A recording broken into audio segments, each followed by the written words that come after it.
최신 지구촌 소식 만나보는 글로벌 리포트 시간입니다. 오늘도 해담경제연구소의 어예진 소장 나왔습니다. 어서 오세요. 안녕하세요. 예, 우리 어 소장님이 저에게 알려주신 것 같은데 네. 올해는 슈퍼 선거의 해다 말씀 맞습니다. 주셨죠? 그래서 전 세계 각국의 선거가 올해 정말 중요한데 그 첫 스타트가 바로 내일 치러지네요. 네, 그렇습니다. 대만 총통 선거. 예, 예. 13일 토요일 대만에서는 이 총통을 뽑는, 그러니까 우리로 따지면 대통령 선거 같은 그런 선거가 치러집니다. 후보는 3명인데요. 네.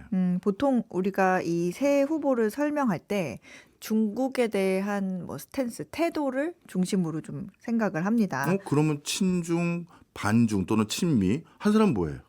중도. 아, 중도. 아, 중간이 있어야죠. 예. 네.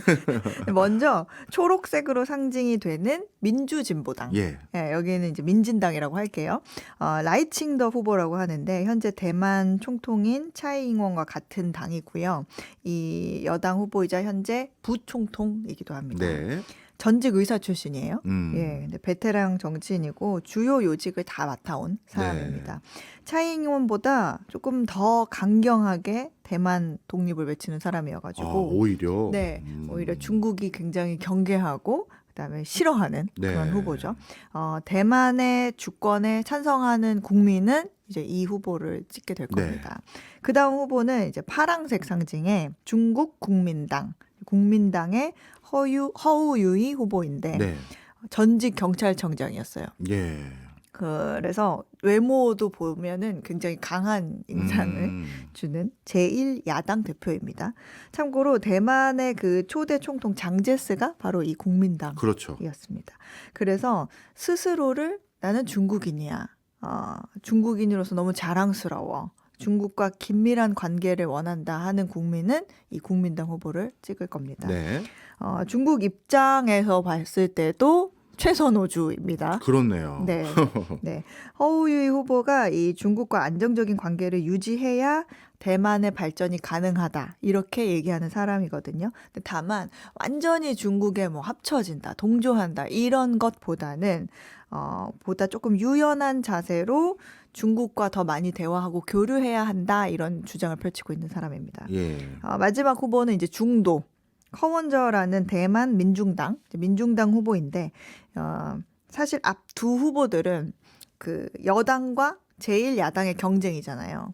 근데 이 사람을 배제할 수가 없는 게 예. 그 인스타그램 팔로워 수만 보면요. 이 사람이 압도적으로 많아요. 오. 두 사람을 합친 것보다 한 3배 정도가 많습니다. 뭐 비주얼이 되는 거예요? 아니면 나이가 어린 거예요?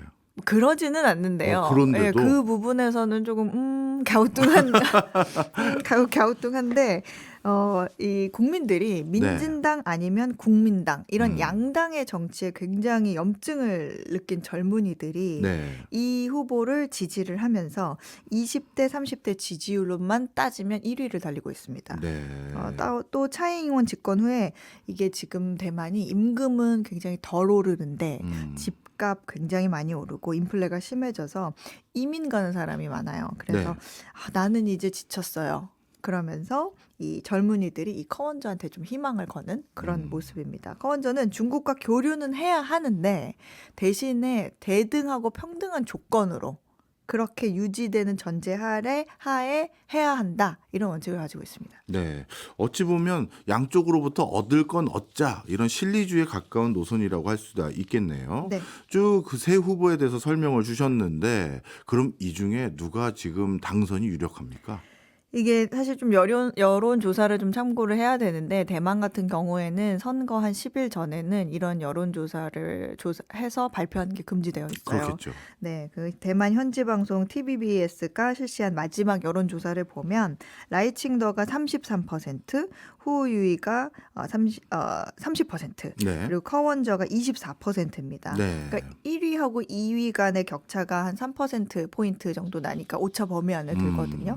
그러니까 조금 뭐 이 중에서 누가 된다고 해도 최종적으로 뭐 이상하지 않은 그런 상황입니다. 근데 참고로 대만 같은 경우에는 뭐 우리나라처럼 사전 투표도 없고요, 부재자 투표도 없고 그냥 당일날 그냥 다 하는 거인데다가 예. 투표함을 옮기지 않아요.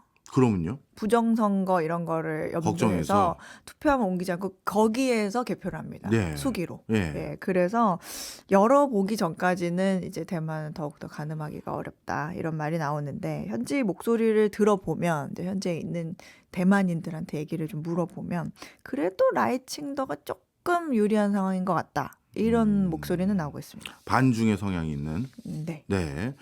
제가 한 3주 전인가 대만 갔다 왔었는데 오, 네. 그때는 저한테 뭐라고들 했냐면 네.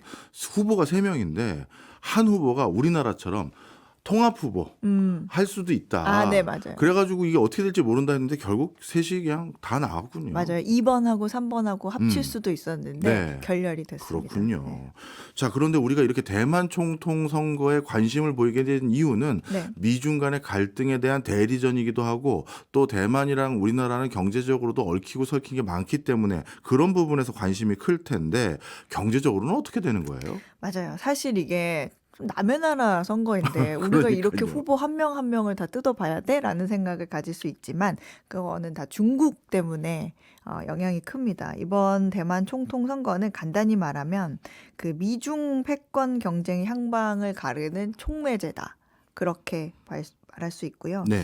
중국 정부 같은 경우에는 이번 대만 선거를 뭐라고 얘기를 하고 있냐면 전쟁과 평화, 번영과 쇠퇴 사이의 선택이 될 거다. 네. 약간 반협박 같죠? 그렇네요. 네. 그리고 대만 국민들 입장에서는 이제 안으로는 이제 쇠퇴한 경제, 이렇게 팍팍한 경제를 누가 살릴 거냐? 이렇게 어떻게 풀 것이냐. 그리고 밖으로는 앞으로 중국과의 선을 긋고 민주주의, 독립의 길로 우리가 나아가면서 전쟁 리스크를 좀 안고 가느냐 아니면 중국과 함께 가면서 이 하나의 중국으로 안정을 택하느냐 하는 그런 선택이 될 것 같습니다. 네. 그 대만 지인들 얘기 들어보면 나는 사실 대만인이야. 난 대만인이라고 생각해.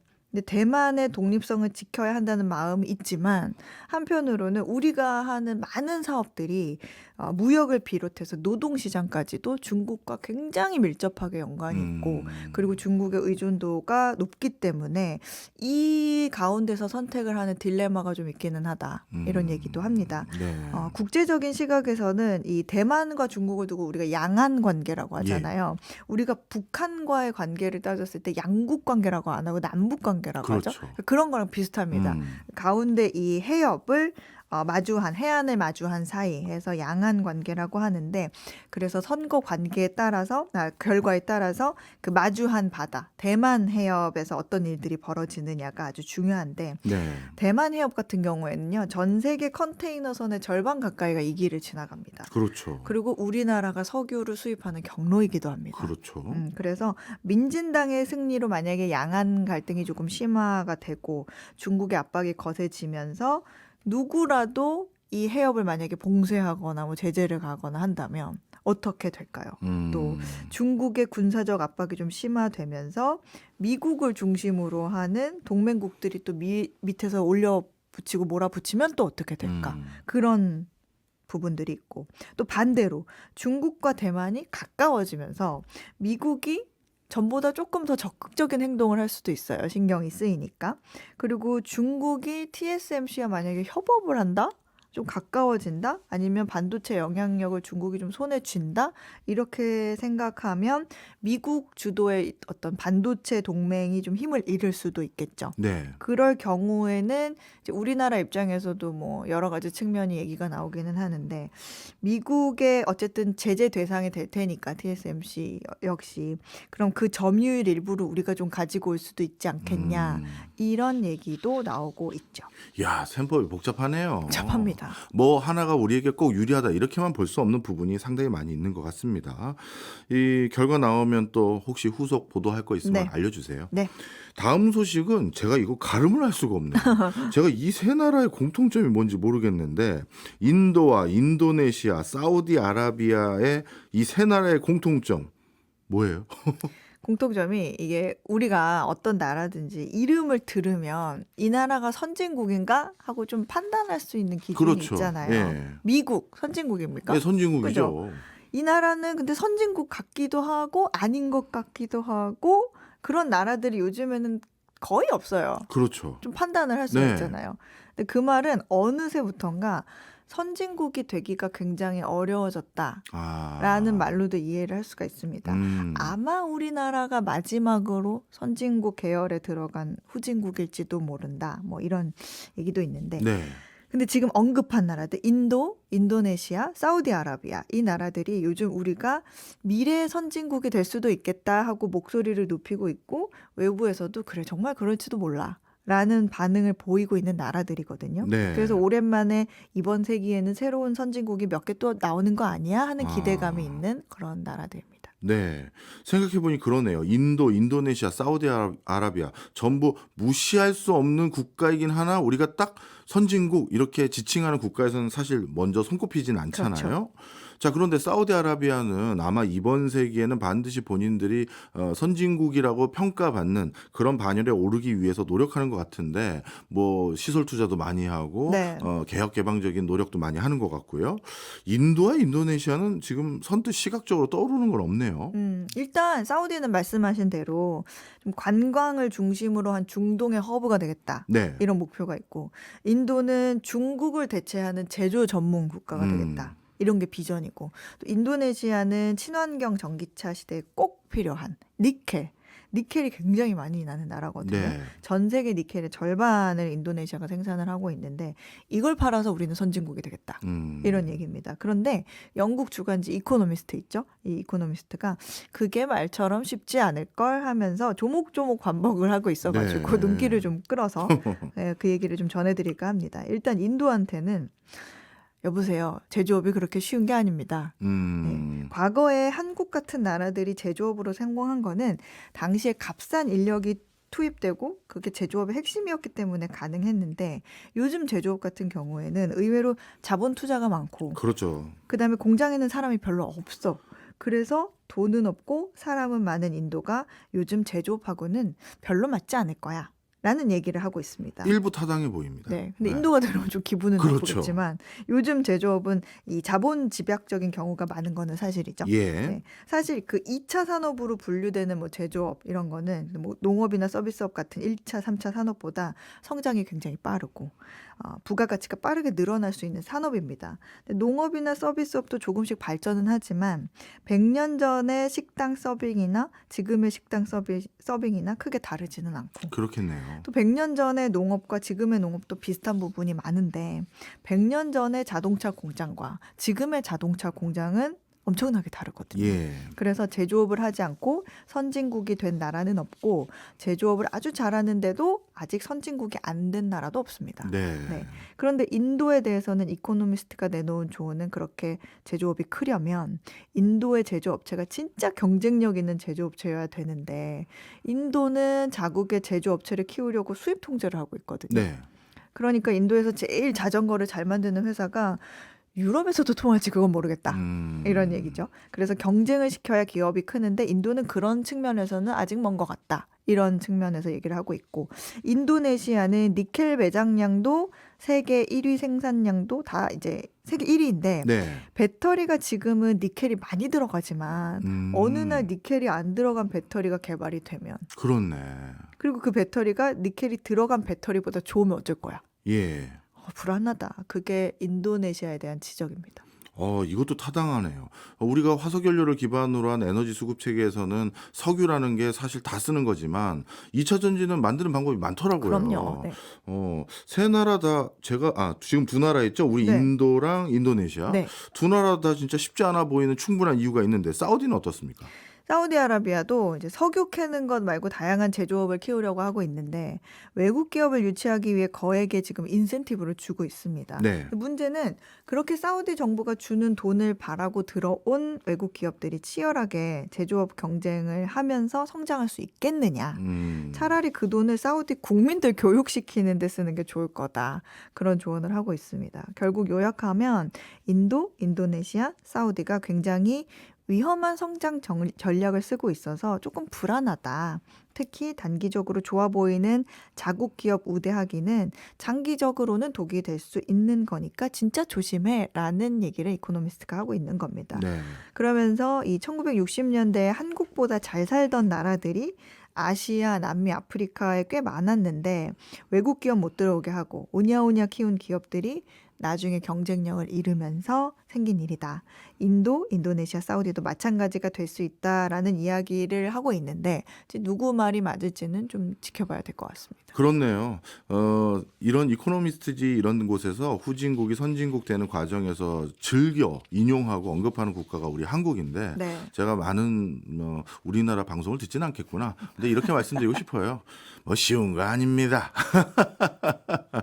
자, 이번에는 또 다른 인도 얘기네요. 또 네. 인도 제가 알기로 인구가 많은 나라고 그러다 보니까 저는 일견 그 일꾼 그러니까 뭐 근로자로 일할 사람 쉽게 구할 것 같은데 정작 요즘 인도에서는 노동자 구하기가 하늘의 별 따기다. 이건 무슨 소리예요? 네, 그렇습니다. 그 인도의 모디 총리가요, 경제 부흥을 위해서 요즘에 야심차게 밀고 있는 부분이 바로 그 산업화 만들기, 2차 산업의 부흥입니다. 네. 근데 중국의 제조업을 대체할 곳은 인도다 하면서 많은 해외 첨단 기업들이 공장을 인도로 옮기려고 하고 그리고 투자도 많이 하고 있잖아요. 그런데 정작 공장에서 일할 노동자들이 지금 구하지 못해가지고 어려운 상황이라는 거예요. 어허. 굉장히 아이러니한 상황인데 예. 당초에 많은 경제학자들이 인도의 국내 총생산 성장률이 다른 주요 경제국들의 성장률을 앞지를 거다. 네. 이렇게 예상을 했는데 지금 인도의 1인당 평균 소득이 약 2,400달러로 방글라데시보다 적습니다. 오히려 네. 전혀 이해가 안 가네요. 그 많은 사람들은 도대체 지금 다 어디 가서 일하고 있는 거예요? 아이러니하게도 네. 고향에 내려가서 농사 짓는 사람이 많아요. 그래요? 네. 지금 고용 지표를 보면 네. 전국 제조업 일자리는 시간이 지나도 꿈쩍을 하지 않고 있거든요. 네. 반면에 농장 노동자들은 최근 들어서 더 늘어났어요. 예. 보통은 이 국가가 산업화라는 경제 발전을 거치면서 1차 산업 비중이 점점 줄고 2차, 3차 이렇게 가잖아요. 그렇죠. 그래서 우리 학교 다닐 때 이촌 향도 현상도 배웠잖아요. 맞습니다. 갑자기 생각이 나요. 네. 근데 인도는 지금 역행을 하는 중입니다. 2000년대 이후 지난해까지 도시 노동자가 약 900만 명이 감소했어요. 이야. 근데 농장 노동자들은 이 비슷한 기간 동안 2억 명이 좀 안 되는 최저치를 기록했거든요. 예. 그러다가 지난 4년 동안에만 약 6천만 명이 증가했습니다. 예. 작년에만 1,300만 명이 농장으로 향하면서 경제학자들이 야 이거 역행하네 대재앙이다 이렇게 말을 합니다. 네. 왜 사람들이 농촌으로 향할까? 그 이유는 몇 가지가 있는데 우선 임금 문제가 있습니다. 네. 이 팬데믹 이후에 중소공장 임금이 줄었어요. 그래서 아휴 그 정도 벌기 위해서 내가 지금 고향을 등지고 도시에 와서 이렇게 고생을 해야 돼? 네. 도시에서 가난하게 사는 것보다 농촌에 가서 가난하게 사는 게 낫다. 이런 생각을 하는 인도인들이 늘어나고 있는 거예요. 예. 그게 하나가 있고 예. 결정적인 거는 모디 정부의 무상 식량 보조 정책입니다. 이건 뭐예요? 인도 정부가 팬데믹 기간 동안 이 봉쇄로 인해서 영향을 받은 사람들을 돕기 위해서 매달 쌀이나 밀 5kg를 제공하기 시작했는데요. 예. 올해 인도도 전국 총선이 있거든요. 그래서 이를 앞두고 정부가 돈을 더 투입해서 이 정책 5년 더 연장하겠습니다. 이렇게 밝혔어요. 덕분에 전반적인 생활비 부담이 줄었고 이로 인해서 농촌 거주민들이 굳이 고향 버리고 도시로 나가 고생할 이유는 없네. 우리가 먹을 거 다 보장이 되니까 이런 생각을 가지고 있는 게 원인이라는 분석입니다. 그렇군요. 우리 어 소장님께서 해외 각국의 상황을 쭉 말씀 주시다 보면 저도 예전에 뭐 방문했던 곳이나 그쪽 상황들 뭐 떠오르는 것들도 있는데 실제 인도도 보면 사람 장사해야 될 텐데 네. 인도에 요즘 지으려는 그 기업들이 원하는 건 사람을 많이 채용하는 것보다는 아까 말씀 주신 것처럼 축구장 한 10개 규모의 공장에 사람이 100명 정도밖에 일하지 않고요. 그럼 거기다 왜 공장 지었느냐? 그래야 인도가 그 회사 물건 사주니까 그거더라고요. 그래서 아마 그런 과정에서 또 도시 인프라 가격만 비싸지니까 다 시골로 가시는 분들이 더 많아지는 것 같네요. 이것도 참 새로운 트렌드인 것 같습니다. 이번에는 또 태국인데 네. 합법화됐던 대마초 이게 다시 문제가 좀 많아졌나 보죠? 네. 그래서 다시 이거 법으로 제한해야겠다 이런 얘기가 나옵니다. 네. 지난 2022년 6월에 태국 정부가 대마를 마약류에서 제외하고 가정 재배도 허용을 했어요. 예. 그래서 대신 대마의 그 향정신성 물질인 테트라히드로칸나빌롤이 이게 0.2% 넘게 들어갔을 경우에만 취급이 제한되도록 이렇게 예. 얘기를 했습니다. 그래서 저도 이때 이후에 태국에 갔더니 한 집 건너 한 집이 대마초 상점일 정도로 야. 굉장히 많았거든요. 예.